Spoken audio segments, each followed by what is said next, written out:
Assalamualaikum warahmatullahi wabarakatuh. Salam sejahtera buat Sobat Lin Whitening dimanapun berada. Oke, Bim akan lanjutkan cerita Ye-Chen-nya. Tapi seperti biasa, bantu tekan tombol like dan berkomentar juga. Terima kasih sesudah dan sebelumnya. Bab 816-820.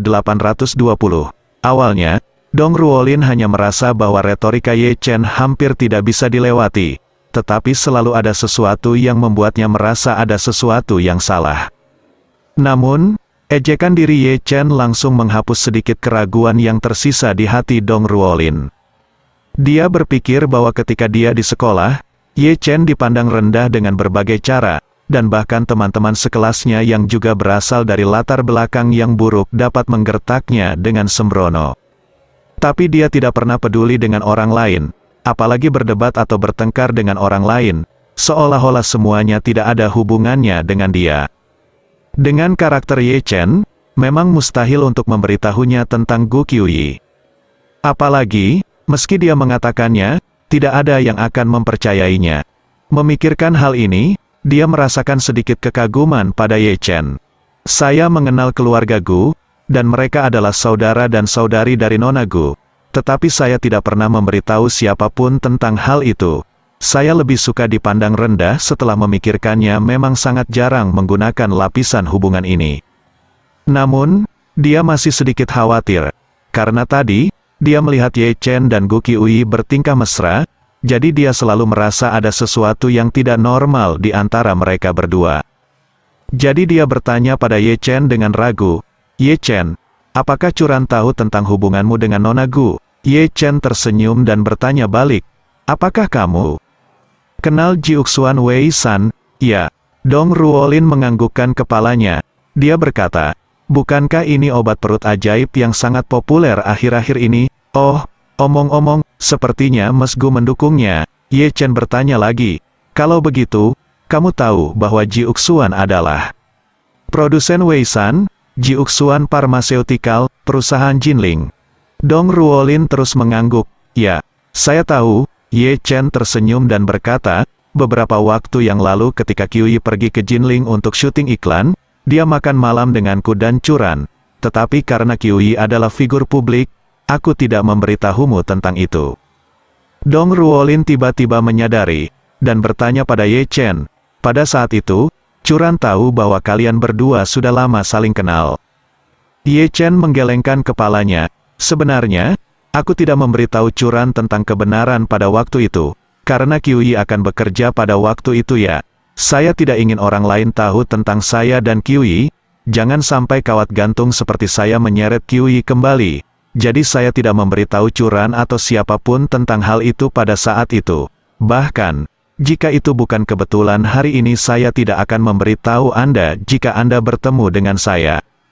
Dong Ruolin mengangguk ringan. Dan ketika dia mendengar Ye-Chen selalu mengolok-olok dirinya sebagai sutra gantung, dia tiba-tiba merasa tertekan. Jadi dia berkata, "Ye-Chen, kamu tidak mau.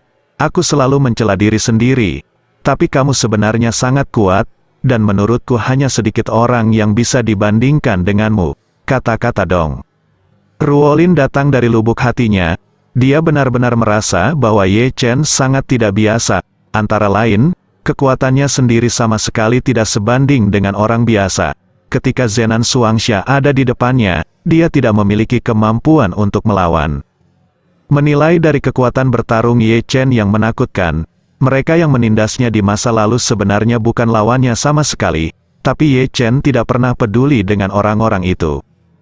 Gu Qiuyi di samping tidak berbicara sepanjang waktu. Dia tahu bahwa apa yang baru saja dia katakan dengan sembarangan hampir menimbulkan masalah bagi Ye-Chen. Untungnya, otak Ye-Chen bereaksi dengan cepat, jika tidak, akan sangat sulit untuk menjelaskan masalah ini. Melihat bahwa Dong Ruolin mempercayai kata-katanya, Ye-Chen berkata, "Ruolin, sudah larut, ayo pergi dulu, sampai jumpa di bandara besok." Dong Ruolin sedikit mengangguk, mengingat sesuatu, dan buru-buru berkata, "Ngomong-ngomong, kamu menyelamatkan aku lagi barusan." Ye-Chen berkata sambil tersenyum, "Yang tua bukan kamu, tapi gadis kecil itu. Jika kita benar-benar saling memukul, kamu seharusnya tidak memiliki masalah besar." tapi gadis kecil itu mungkin agak berbahaya. Dong Ruolin dengan sengaja melengkungkan bibirnya, dan berkata dengan nada yang sangat keras kepala, "Terima kasih juga." Ye Chen tersenyum tak berdaya, "Oke, kita harus pergi, jadi aku tidak akan sopan denganmu di sini. Ingat masalah ini, jangan beritahu Curan." Dong Ruolin mengangguk, "Oke, aku tahu, aku harus menjaga mulutku tutup." Sudah larut, dan kita juga akan pergi. Dong Ruolin dan sepupunya memarkir mobil mereka di tempat parkir terdekat, sementara Ye Chen dan Gu Qiuyi memarkir mobil mereka di halaman Gu barusan. Jadi semua orang tidak berada di tempat yang sama arah, jadi mereka mengucapkan selamat tinggal di tepi gelanggang es. Setelah berpisah, Ye Chen akhirnya menghela nafas lega, sepertinya masalah hari ini hampir tidak berlalu. Setelah Ye Chen dan Gu Qiuyi berbalik dan berjalan puluhan meter jauhnya, Gu Qiuyi bertanya kepadanya dengan suara rendah, "Kakak Ye Chen, mengapa kamu terus menyembunyikan identitasmu? Jika kamu mengungkapkan identitasmu, beraninya orang-orang di Jinling menggertak kamu." Ye Chen tersenyum sedikit, "Saya meninggalkan keluarga Ye bersama orang tua saya dan jatuh ke Jinling. Terus terang, saya tidak berbeda dari anak yatim piatu biasa. Bagaimana jika saya mengungkapkan identitas saya? Orang lain mungkin tidak mempercayainya." Gu Qiuyi bertanya lagi, "Kemudian setelah Paman Ye dan Bibi Ye meninggal, Anda jelas dapat menghubungi keluarga Ye dan meminta mereka menjemput Anda." Ye Chen menggelengkan kepalanya dan berkata dengan tenang, "Situasi di keluarga Ye rumit, dan itu jauh dari apa yang bisa saya kendalikan saat itu. Terlebih lagi, orang tua saya tidak ingin menundukkan kepala kepada keluarga Ye. Jadi mereka meninggalkan Jinling. Meskipun saya masih muda saat itu, tubuh saya darah mereka yang mengalir. Bagaimana mereka bisa berinisiatif untuk menundukkan kepala kepada keluarga Ye dan kembali ke keluarga Ye untuk menikmati kejayaan dan kekayaan setelah kematian mereka?" Mata Gu Qiuyi segera memerah. Dia memeluk lengan Ye Chen erat-erat, tersedak dan berkata, "Aku hanya merasa kasihan padamu yang telah begitu menderita dan menderita begitu banyak keluhan selama bertahun-tahun. Aku bisa memandang rendah dirimu. Aku dapat menggertakmu." Ye Chen menepuk punggung tangannya, dan berkata sambil tersenyum, "Begitulah orang. Mereka harus berdiri tegak, dipuji sepanjang hidup mereka. Mungkin mereka tidak tahu dunia ini berbahaya dan menderita. Jadi kemungkinan besar saya akan menderita kerugian besar di masa depan. Tidak seperti saya, sejak saya berusia 8 tahun, saya telah melihat kehangatan dan dinginnya dunia. Pengalaman ini akan menjadi pengalaman aset berharga untuk kehidupan masa depan saya." Gu Qiuyi mengangguk ringan, dan air mata besar mengalir di sudut matanya. Dia benar-benar merasa kasihan pada kehidupan Ye Chen dalam 10 tahun terakhir. Meskipun Ye Chen mengatakannya dengan sangat ringan, jauh di lubuk hatinya, setiap kali dia berpikir tentang hal itu, dia merasa bahwa dia adalah tuan muda dari keluarga Ye. Tetapi dia tinggal di Jinling dan menderita dari masyarakat paling bawah. Gu Qiuyi tidak dapat membayangkan bagaimana dia bertahan selama ini, meskipun dia lebih muda dari Ye Chen.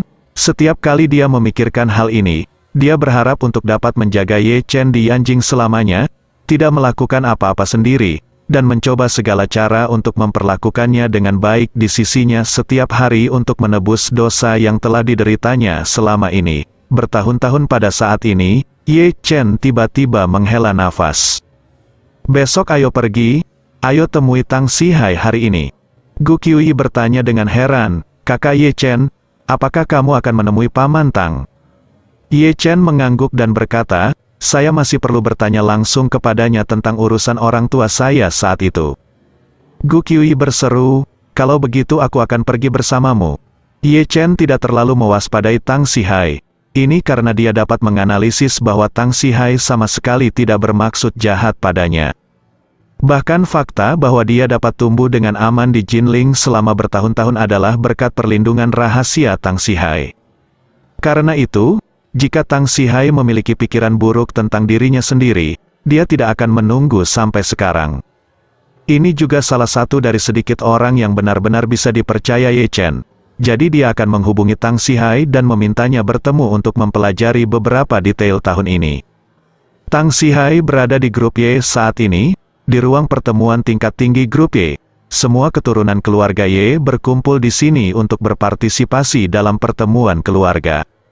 Orang yang memimpin pertemuan itu adalah lelaki tua dari keluarga Ye, yaitu kakek Ye Chen, Ye Zongquan. Dan hampir 20 keturunan keluarga Ye juga duduk di ruang pertemuan.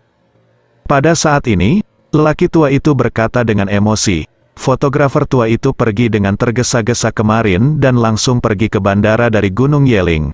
Sayang sekali saya bahkan tidak melihatnya untuk terakhir kali." Paman Ye Chen Ye Changkong berkata, "Ayah, apakah Anda meminta kami untuk bergegas ke pertemuan hanya untuk kembalinya fisikawan tua ke Amerika Serikat?" Ye Zongquan melambaikan tangannya dan berkata, "Ahli fisiognomi tua memberitahu saya sejak lama bahwa alasan mengapa dia berada di Gunung Yeling setelah pembangunan selesai.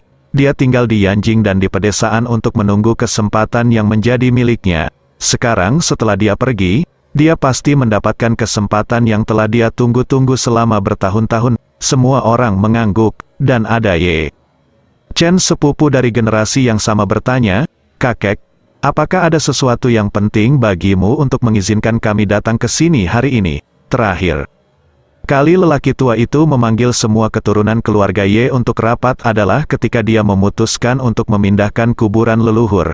Lagi pula, bisnisnya terlalu besar, dan ahli warisnya bertanggung jawab atas berbagai kementerian dan tersebar di seluruh negeri. Jika itu bukan masalah yang sangat penting, tidak perlu bersusah payah untuk mengumpulkan semua orang. Ye Zongquan menghela nafas, dan berkata, "Pada awalnya, peramal tua memberitahu saya bahwa setelah kesulitan Ye Jialong di Beting rusak, dia akan memiliki kesempatan untuk terbang ke langit dan mencapai tingkat lain. Tetapi saya masih tidak bisa cari tahu di mana kesempatan untuk terbang ke langit." Semua orang saling memandang untuk sementara waktu. Kekuatan keluarga Ye saat ini menempati urutan kedua di antara keluarga besar di negara ini. Kedua setelah keluarga Su. Jika naik ke tingkat yang lebih tinggi, bukankah itu berarti melampaui keluarga Su dan menjadi keluarga nomor satu di dunia, negara? Akibatnya, semua orang menjadi sedikit bersemangat. Paman ketiga Ye Chen, Ye Changyun, berkata, "Ayah, apakah fisikawan tua itu mengungkapkan beberapa petunjuk umum di awal? Misalnya, di mana peluang ini akan muncul? Siapa itu? Atau apa yang dapat digunakan untuk menemukan petunjuk yang relevan?" Ye Zongquan menggelengkan kepalanya.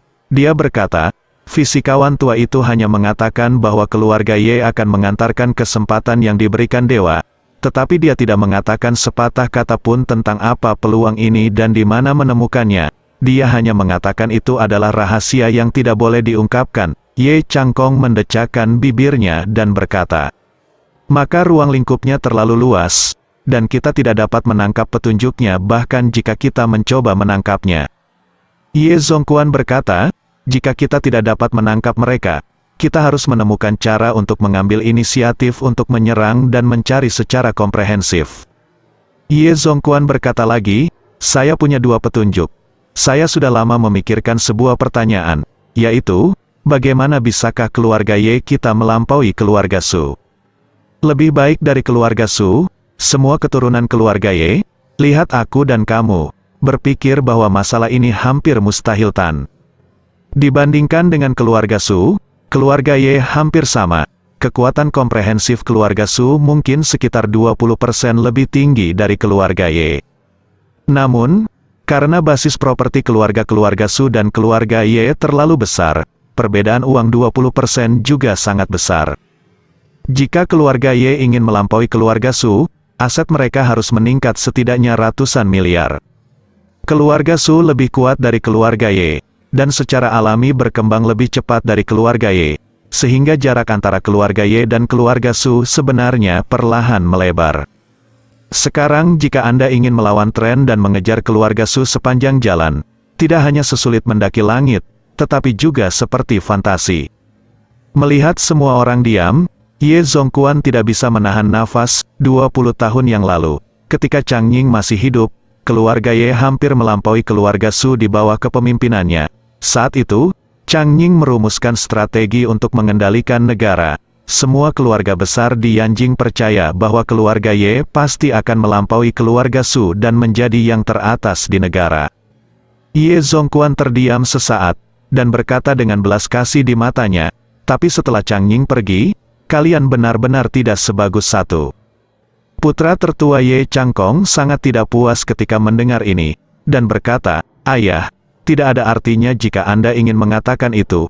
Anda selalu mengatakan bahwa kami tidak sebaik sebagai Chang Ying, dan kami tidak sebaik Anda, Chang Ying. Tetapi keluarga Chang Ying pada awalnya diusir oleh Anda. Jika Anda tidak mengusir Chang Ying, mungkin keluarga Ye telah mencapai tujuan untuk mengendalikan seluruh negara sekarang. Kamu, Ye Zong menunjuk dengan marah ke arah Ye Changkong ingin membentaknya, tapi dia segera menahannya. Dia menghela nafas dan berkata kepada semua orang, apa yang terjadi di masa lalu, mari kita fokus pada saat ini.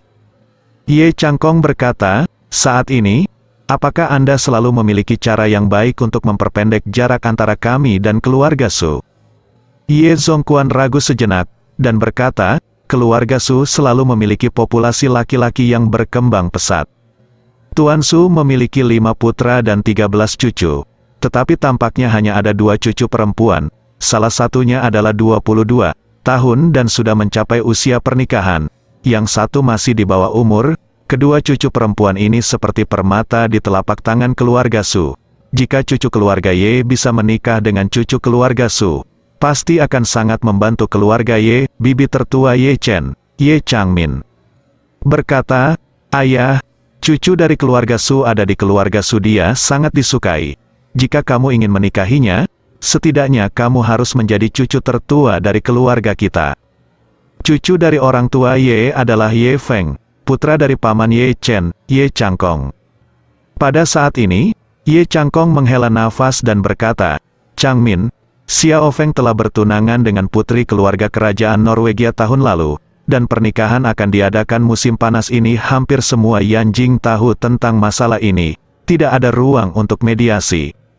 Ya, sepupu Ye Chen, Ye Feng berkata, saya telah mengenal Su Ziyu dari keluarga Su sebelumnya. Dia memiliki kepribadian yang dingin dan jarang berpartisipasi dalam kegiatan sosial. Dia tidak pernah menerimanya, dan sama sulitnya dengan pergi ke surga untuk mengejarnya. Belum lagi saya memiliki akad nikah. Jika saya mengejarnya, keluarga Su mungkin dapat melihat motif saya sekilas. Salah satu sepupu Ye Chen, Ye Hao, putra tertua Ye Changyun, putra tertua dari keluarga Ye, berkata dengan penuh semangat, kakek, mengapa saya tidak mencobanya? Ye Changkong melirik keponakan yang tampak polos ini, menggelengkan kepalanya dan berkata, Xiao Hao, kekuatan keluarga Su berada di atas kita. Bahkan jika kamu, saudara Feng, putra dan cucu tertua, mungkin tidak dapat memenangkan mata keluarga Su. Belum lagi kamu. Ye Changyun berkata dengan sedikit ketidaksenangan, saudaraku, apa yang kamu katakan tidak ada artinya. Siapa yang menetapkan bahwa cucu perempuan dari orang tua Su harus menikah dengan putra dan cucu tertua dari keluarga orang lain? Mungkin Hao kecil kita memiliki pesona ini. Ye Changkong terkekeh, kakak ketiga, jika kamu tidak yakin, kamu dapat membiarkan Xiao Hao mencobanya. Aku hanya takut Xiao Hao bahkan tidak memiliki kesempatan untuk bertemu Su Ziyu.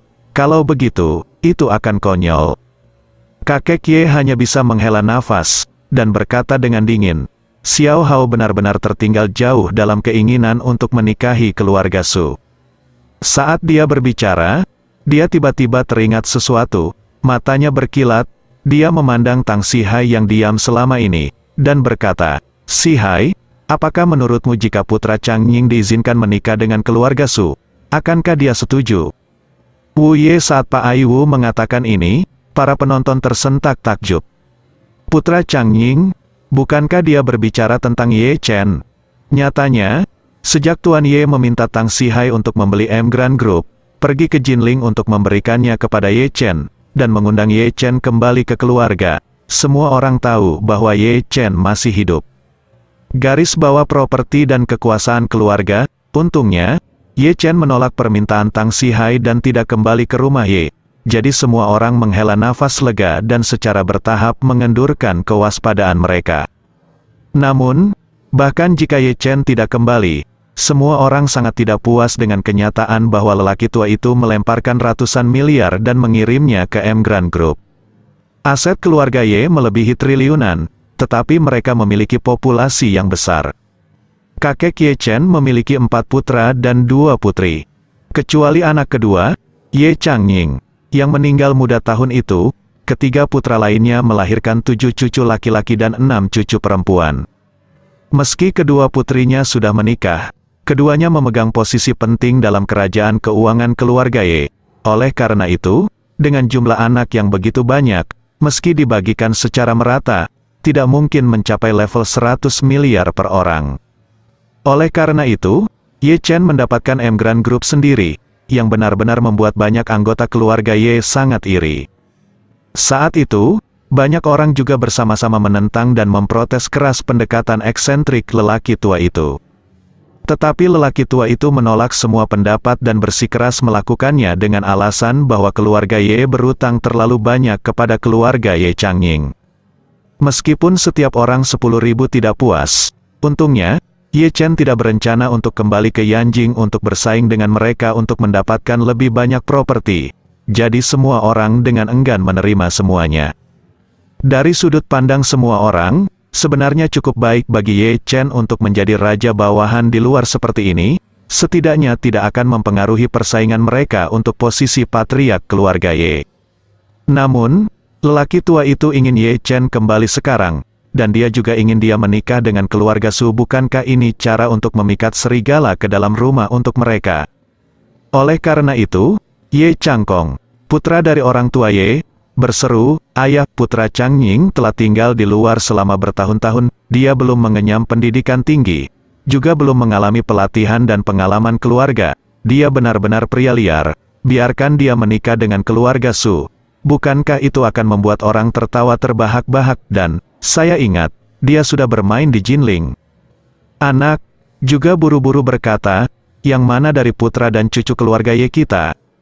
Bukankah sekolah swasta terbaik di China yang belajar dari taman kanak-kanak hingga sekolah menengah? Yang mana yang tidak belajar di universitas luar negeri terkemuka? Yang mana tidak menerima pendidikan terbaik yang menggabungkan budaya Cina dan Barat sejak kecil, tidak hanya untuk belajar pengetahuan, bisnis, dan manajemen, tetapi juga untuk belajar bahasa multinasional, belajar menunggang kuda aristokrat, belajar golf?" Putra saudara laki-laki kedua tumbuh di rumah kesejahteraan, dan bahkan tidak pernah kuliah. Bagaimana Nona Su bisa mengagumi hal seperti itu? Yang lain juga setuju bernyanyi dan menyelaraskan. Tang Sihai berkata tanpa ekspresi saat ini, "Tuan muda Chen kuliah. Tetapi dia tidak kuliah selama 4 tahun. Selain itu, saya memiliki beberapa kontak dengan Tuan muda Chen. Menurut pendapat saya, Tuan muda Chen memiliki sikap dan keberanian tuan kedua saat itu. Pasti naga dan burung phoenix di antara orang-orang." Cucu orang tua Ye, Ye Feng, berteriak dengan tajam, "Nama keluarga Anda adalah Tang. Anda tidak punya tempat untuk berbicara di sini, bukan? Lihat orang-orang di sekitarmu. Kita semua bermarga Ye, kamu bermarga asing budak rumah. Omong kosong apa yang kamu bicarakan di sini?" Tang Sihai berkata tidak rendah hati atau sombong. Meskipun nama keluarga Tang bukan Ye, nyawa Tang diberikan oleh tuan kedua. Jadi Tang telah bersumpah bahwa kehidupan ini akan menjadi kehidupan Ye di masa depan. Keluargaku, jadi aku memiliki hati nurani yang bersih dalam setiap kata yang kuucapkan. Ye Hao berkata dengan dingin, "Kamu pikir kami tidak tahu kamu Anda sama sekali tidak setia kepada keluarga Ye. Anda setia kepada paman kedua saya. Jadi Anda melakukan segala yang mungkin untuk menyembunyikan Ye Chen, dan melakukan segala yang mungkin untuk mengelabui kakek untuk membelikannya grup Emgrand. Anda masih ingin membodohi kakek untuk membawanya kembali ke Yanjing. Saya pikir keegoisan Anda sebenarnya untuk membantu Ye Chen mengambil posisi kepala keluarga Ye." Begitu kata-kata ini keluar, ekspresi semua orang berubah. Bahkan Tuan Ye tidak bisa menahan diri untuk tidak tercengang. Tang Sihai berkata dengan suara dingin saat ini, "Saya tidak pernah berpikir untuk membiarkan Tuan muda Chen kembali. Saya hanya memberitahu Anda secara objektif bahwa Tuan muda Chen hari ini tidak kalah dengan YRY, yang sangat kuat di Yanjing saat itu. Adapun pernikahan, itu Tuan yang mengusulkannya, bukan aku. Bahkan jika aku memohon padanya berlutut, dia tidak akan kembali, apalagi meninggalkan istri pertamanya dan menikahi keluarga Su. Ketika semua orang mendengar ini, mereka menghela nafas lega. Tidak akan kembali, tidak bisa lebih baik tidak kembali. Kakek Ye menyipitkan matanya sedikit. Setelah merenung sejenak, dia berkata dengan serius, "Sebenarnya, saya pikir jika Chener kembali, mungkin dia bisa menikahi Su Ziyu dengan sukses. Bagaimana mungkin?" Ye Changkong berkata, "Mata Su keluarga lebih tinggi dari atas. Bahkan orang tua dan cucu Ye yang begitu luar biasa seperti Xiao Feng mungkin tidak dapat melakukannya. Dia adalah orang yang vulgar yang telah terjebak di luar selama bertahun-tahun. Mengapa keluarga Su harus memandangnya?" Tuan tua Ye menatap Ye Changkong dengan dingin dan mendengus. Ye Changkong bergidik saat melihat tatapan lelaki tua itu, dan merasa lelaki tua itu sepertinya sedang terburu-buru. "Lihat melalui pikiranku." Tuan Ye tahu betul bahwa alasan Ye Changkong meremehkan Ye Chen di sini adalah karena dia takut Ye Chen akan benar-benar kembali, dan bahkan lebih takut Ye Chen akan benar-benar setuju untuk menikah dengan keluarga Su. Diremehkan karena takut, sepertinya beralasan, tapi sebenarnya itu hanya untuk menutupi kepanikan di hatinya. Pada saat ini, yang lain juga setuju. Alasan mereka sangat sederhana. Tidak lebih dari Ye Chen tumbuh di lingkungan yang sederhana, dan tidak mungkin baginya untuk layak menjadi keluarga Nona Su.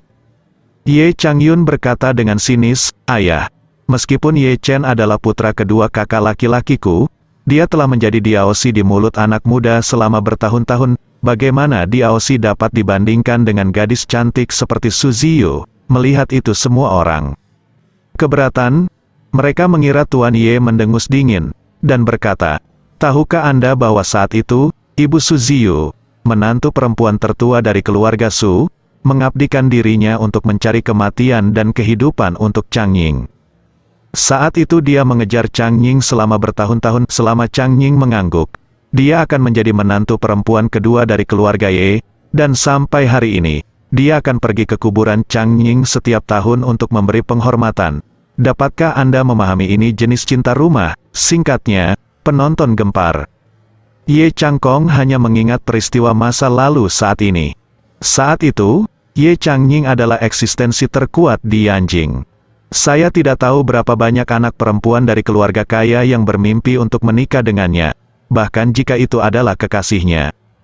Di antara mereka, termasuk Ibu Su Ziyu dan menantu perempuan tertua dari keluarga Su.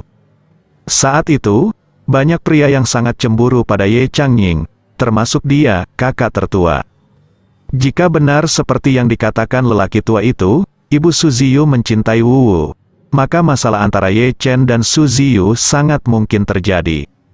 Tepat ketika semua orang di keluarga Ye memiliki hantu mereka sendiri dan memikirkan alasan apa yang harus mereka gunakan untuk membujuk lelaki tua itu agar melepaskan ide ini. Pria tua itu menepuk meja dan berkata dengan penuh semangat, "Saya pikir selama Chener mengangguk, tingkat keberhasilannya sangat tinggi." Ye Changkong buru-buru berkata, "Ayah, Chener sudah menikah. Apakah cucu perempuan tertua yang apakah seperti permata di telapak tangan Anda menikah dengan pria yang sudah menikah? Bahkan jika Chener bercerai, itu masih pernikahan kedua." Pria tua itu berkata dengan acuh tak acuh, "Selama pesonanya cukup kuat, itu tidak masalah jika Anda menikah untuk ketiga kalinya. Jadi bagaimana jika Anda tidak bercerai? Apakah Anda tahu berapa banyak keluarga kaya yang ada di Yanjing saat itu? Apakah Anda lebih suka menjadi anak untuk Chang Ying? Tidak memiliki status apapun. Mereka juga tidak memiliki keluhan. Ini adalah pesona Chang Ying." Ye Changkong menghela nafas, "Ayah, waktunya berbeda. Anak-anak muda saat ini menghargai diri mereka sendiri. Bagaimana mungkin mereka rela menganiaya diri sendiri?" Tuan tua Ye berkata dengan dingin, "Apakah Anda mau atau tidak? Itu bukan terserah Anda atau saya, itu adalah fakta yang memiliki keputusan akhir. Bagaimana Anda tahu jika Anda tidak mencoba?" Setelah selesai berbicara, dia langsung berkata kepada Tang Sihai, "Sihai, pergi ke Jinling sesegera mungkin, temui Chener, dan bicarakan dengannya tentang masalah ini." Tang Sihai berkata dengan serius, "Tuan, saya rasa Tuan Chen tidak akan setuju." "Mengapa?" Tuan tua Ye mengerutkan kening sambil mengerutkan kening. Dia menunjuk ke keturunan lain dari keluarga Ye dan bertanya, "Mereka tidak ingin Chener kembali, bukan?" Tang Si buru-buru menjelaskan, "Tuanku, Anda salah paham. Namun, berdasarkan pemahaman si Hai tentang Tuan Muda Chen, memang tidak mungkin dia setuju menikah dengan keluarga Su, apalagi dia sudah punya istri, dan dia juga sangat memperhatikan istrinya yang sekarang. Jangan lupa, saya selalu memiliki kontrak pernikahan dengan keluarga Nona Gu. Itu adalah perintah orang tua saya dan kata-kata Mak Comblang. Bahkan jika Tuan Chen mempertimbangkan Nona Gu Qiuyi dari keluarga Gu, dia tidak akan mempertimbangkan Su Ziyu dari keluarga Su. Brengsek. Kemudian semua orang memikirkan fakta yang telah mereka abaikan selama bertahun-tahun. Sejak Ye Chen masih muda, dia sudah memiliki kontrak pernikahan dengan keluarga Nona Gu, yang sekarang menjadi bintang besar Gu Qiuyi. Kakek Ye tiba-tiba memiliki cahaya keemasan di matanya, dan berkata dengan penuh semangat, "Oh, aku bodoh, ternyata Chener memiliki kesempatan untuk terbang ke langit yang dikatakan oleh peramal tua, kamu satu demi satu. Tidak tahu mengapa dia." Tiba-tiba begitu, Tuan Ye menghela nafas saat ini. Meskipun kekuatan keluarga Gu jauh lebih lemah daripada keluarga Su, hanya ada sedikit anggota keluarga Gu. Gu Yanzong sendiri memiliki 25,5% saham grup Gu, ini bukan menghitung asetnya yang lain. Saya khawatir itu akan mencapai tingkat triliunan. Bahkan jika tidak, itu akan sangat dekat. Hal yang paling sempurna adalah dia hanya memiliki satu anak perempuan, dan segala sesuatu tentang dia di masa depan akan menjadi miliknya. Untuk putrinya, dengan kata lain, itu juga akan menjadi milik menantu laki-lakinya. Semua orang cemburu sampai mati, asli atau palsu. Lalu Ye Chen telah tinggal di luar selama bertahun-tahun, dan dia masih memiliki kontrak pernikahan dengan keluarga Nona Gu. Bukankah ini terlalu membuat iri? Pada saat ini, lelaki tua itu berdiri dengan bersemangat, dan berkata kepada Tang Sihai, "Sihai, saya punya tugas untuk Anda. Saya tidak peduli metode apa yang Anda gunakan. Dalam waktu setengah tahun, Chener harus bercerai dari itu wanita di Jinling, dan kemudian kembali ke keluarga." Tang Sihai mengangguk, "Tuan, saya harus melakukan yang terbaik." Anggota keluarga Ye lainnya sangat khawatir. Menurut tren saat ini, tampaknya lelaki tua itu harus mendapatkan kembali Ye Chen. Dan begitu Ye Chen kembali, dia kemungkinan besar akan menjadi menantu keluarga Gu, serta menantu keluarga Su. Saat itu, dia akan menjadi orang di keluarga Ye yang bisa mencapai kedua sisi dalam arti sebenarnya. Ini adalah situasi yang tidak dapat diterima untuk sepupu lain. Untuk sementara, semua orang mulai mati-matian memikirkan tindakan balasan. Suasana hati Tuan Ye tiba-tiba cerah, dia sudah bisa percaya bahwa kesempatan bagi keluarga Ye untuk lepas landas, seperti yang dikatakan peramal tua Lai Qinghua, terletak pada Ye Chen. Ini segera menyelesaikan keraguan yang telah mengganggunya selama 4 tahun, dan membuatnya merasa baik. Jadi, dia tertawa, berdiri, dan berkata dengan lantang, "Oke, ayo datang ke sini hari ini, mari kita akhiri rapat." Ekspresi semua orang agak aneh, tetapi tidak ada yang berani menentangnya. Tetapi setiap orang juga memiliki pendapatnya sendiri. Di dalam hati mereka dikandung dengan hantu. Sebagian besar dari mereka tidak ingin melihat Ye Chen kembali ke keluarga Ye dengan cara yang terkenal. Setelah rapat, Tang Sihai kembali ke kantornya, dan langsung duduk di kursinya saat menerima telepon dari Marvin Ye. Dia sangat gembira, dan buru-buru menghubungkan telepon, dan bertanya dengan hormat, "Tuan, mengapa Anda ingat untuk menelepon saya?" Ye Chen bertanya, "Pelayan Tang, apakah nyaman bagi Anda untuk berbicara sekarang?" "Nyaman," Tang Sihai buru-buru berkata, "saya di kantor saya, sangat aman dan rahasia. Anda dapat mengatakan apapun yang Anda inginkan." Ye Chen bersenandung, dan berkata dengan ringan, "Saya di Yanjing, dan saya ingin melihat Anda di satu sisi. Apakah Anda punya waktu?" Tang Sihai bertanya dengan heran, "Tuan, apakah Anda datang ke Yanjing? Kapan itu terjadi?" Ye Chen berkata, "Saya sudah di sini selama 2 hari. Saya di sini untuk melakukan sesuatu, dan aku berencana untuk kembali besok. Aku ingin bertemu denganmu sebelum aku pergi." Tang Sihai segera berkata, "Tidak masalah, Tuan Muda, tolong pindah ke rumah Teh Guang Yuan di aula persekutuan Huguang, itu milikku." Ye Chen berkata, "Oke, kalau begitu aku akan pergi ke sana sekarang." Tang Sihai buru-buru berkata, bawahanku juga ayo segera pergi. Huguang Guild Hall adalah sebuah bangunan di dinasti Qing. Itu digunakan untuk menghibur juren dari daerah Huguang yang datang ke Beijing untuk mengikuti ujian. Ini sedikit mirip dengan kantor Huguang di Yanjing pada dinasti Qing, tempat yang bagus untuk kesenian rakyat dan mencicipi teh. Tang Sihai berinvestasi di kedai teh di Huguang Guild Hall. Kedai teh ini antik dan penuh pesona. Tang Sihai sering datang ke sini untuk beristirahat atau menjamu teman di hari kerja. Dengan status Tang Sihai saat ini sebagai pengurus rumah tangga besar keluarga Ye, dia juga berpikir dia bisa dianggap sebagai orang nomor satu di Yanjing. Kecuali beberapa keluarga besar teratas, para patriark dari keluarga lain juga harus bersikap hormat di depan dari dia. Jadi bisnis kedai tehnya sangat bagus. Nah, banyak orang terhormat yang suka datang dan bergabung dengan kami. Ketika Ye Chen tiba di Huguang Guild Hall, Tang Sihai sudah tiba selangkah di depannya. Dia secara pribadi menyapanya di pintu. Melihat Ye Chen datang dengan seorang wanita bertopeng, dia tertegun. Tang Sihai telah berkultivasi di Yanjing selama bertahun-tahun, dan memiliki wawasan yang luar biasa tentang banyak hal. Dia hampir dapat mengetahui secara sekilas bahwa wanita bertopeng yang datang bersama Ye Chen adalah wanita tertua dari keluarga Gu Qiuyi. Pada saat ini, Tang Sihai sangat gembira, dan berkata dengan penuh semangat, "Tuan, Nona Gu, mengapa kalian berdua bertemu?" Gu Qiuyi tersenyum dan berkata, "Paman Tang, saya sudah berdandan seperti ini, dan saya tidak bisa bersembunyi itu darimu." "Ah." Tang Sihai berkata sambil tersenyum, "Nona Gu memiliki temperamen yang luar biasa. Bagaimana topeng bisa menutupinya?"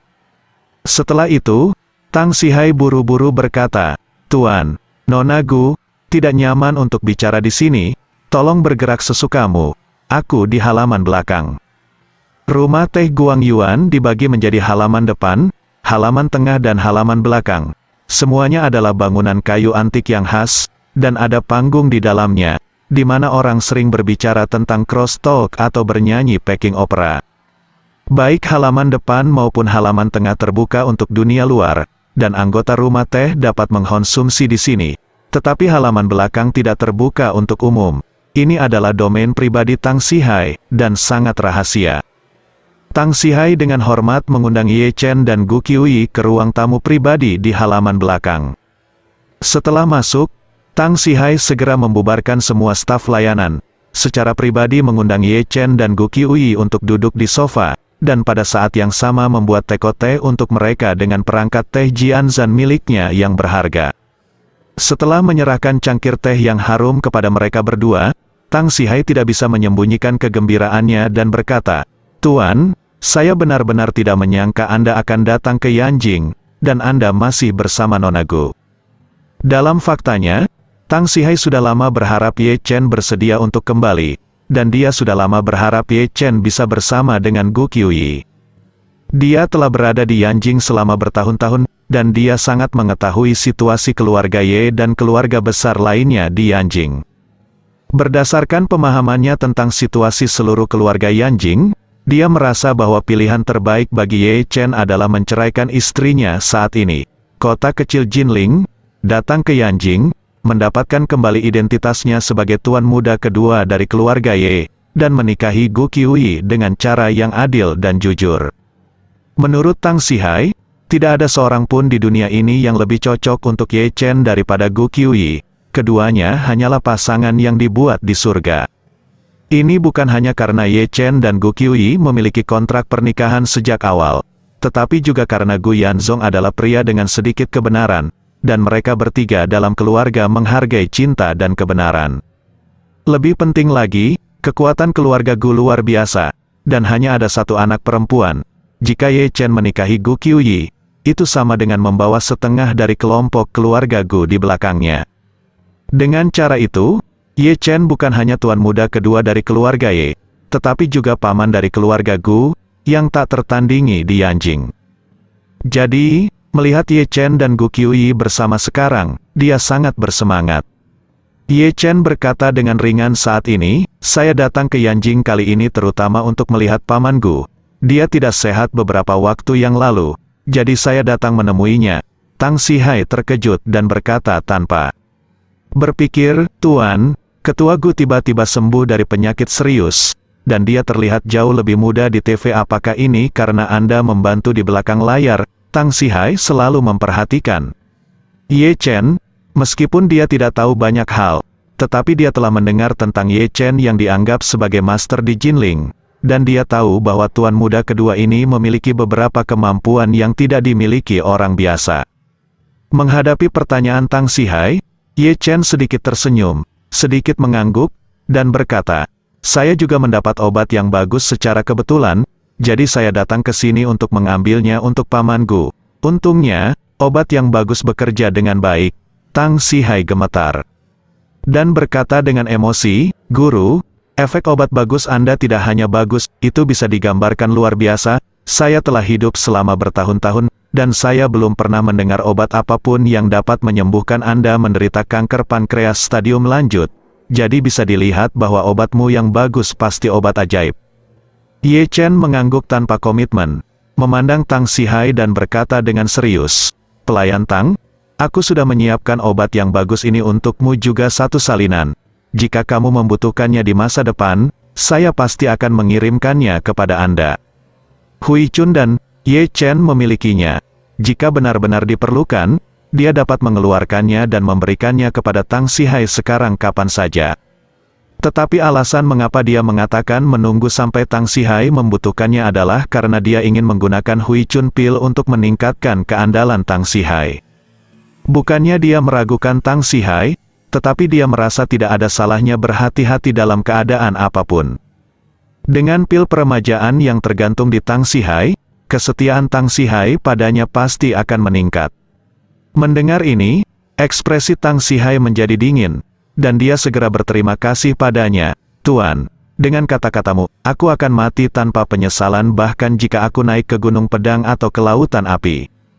Tang Sihai bukan hanya orang yang setia, tapi juga orang yang cerdas. Meskipun dia tidak tahu apa itu pil peremajaan, dia juga bisa melihatnya sekilas melalui penampilan Gu Yanzong.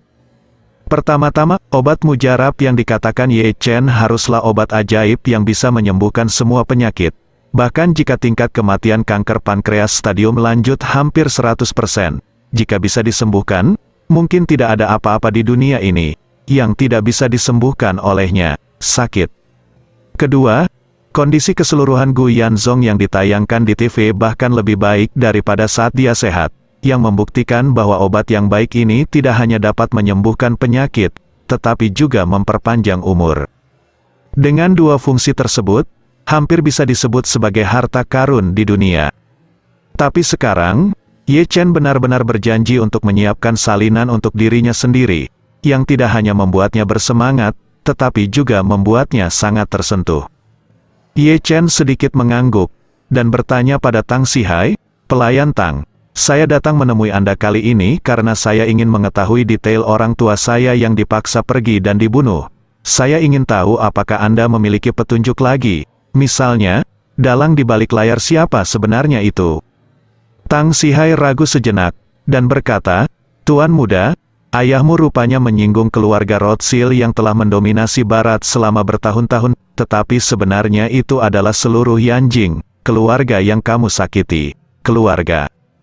Ye Chen mengerutkan kening dan bertanya kepadanya, "Mengapa ayahku menyinggung seluruh keluarga Yanjing?" Tang Sihai menghela nafas, dan berkata, "Saat itu, di bawah gelombang ekonomi pasar terbuka, ayahmu pertama kali memimpin keluarga Ye untuk memulai keuangan dan perdagangan transnasional. Pada saat itu, banyak keluarga besar di Tiongkok tidak tahu apa-apa tentang pasar keuangan luar negeri. Semua orang akan tahu ini adalah perdagangan fisik yang sangat tradisional, seperti mengekspor beberapa produk dalam negeri ke luar negeri, dan kemudian mengimpor beberapa produk dari luar negeri untuk kembali ke China. Perdagangan transnasional semacam ini adalah yang paling mendasar. Nenek moyang kita telah melakukan ini sejak Tang dan dinasti Song. Bahkan di dinasti Song, negara kita telah menjadi negara perdagangan luar negeri terbesar di dunia. Pelabuhan Quanzhou 1 atau 2000 tahun yang lalu dapat dikatakan sebagai pelabuhan perdagangan tersibuk di dunia. Ngomong-ngomong soal ini, Tang Sihai menghela nafas dan berkata, Namun, sampai ayahmu masih muda, perdagangan luar negeri pengusaha domestik kita hampir sama dengan dinasti Tang dan Song. Tanpa konten teknis, sementara orang Eropa dan Amerika sudah menguasai keuangan transnasional, saham, berjangka, minyak, emas, dana ekuitas swasta, dana lindung nilai, modal ventura. Ini adalah keterampilan rumah tangga Eropa dan Amerika Serikat. Negara-negara Asia masih mengandalkan barang yang diproduksi oleh pekerja untuk pergi ke luar negeri untuk bertukar untuk uang, dan sedikit menghasilkan banyak pada saat itu. Dana lindung nilai orang lain langsung mengambil banyak uang panas dan lari ke Asia untuk membuat kekacauan. Tidak hanya dapat menyebabkan kekacauan keuangan, tetapi juga secara hukum dapat merampok negara-negara Asia hasil jerih payah selama beberapa tahun, atau bahkan puluhan tahun, dan membuat keuangan suatu negara ambruk. Ambruknya pasar saham, ambruknya pasar properti. Ketika semua orang hanya bisa dibantai, ayahmu yang berdiri keluar, mengatur seluruh keluarga besar di Yanjing, dan melawan keluarga Rothschild bersama-sama, dan akhirnya membuat keluarga Rothschild mundur karena malu, dan tidak berani datang ke China selama 10 tahun. Ye Chen tidak bisa menahan cemberut ketika mendengar ini. Menurutmu, keluarga Yanjing harus berterima kasih kepada ayahku. Mengapa ayahku menyinggung perasaan mereka? Bersambung.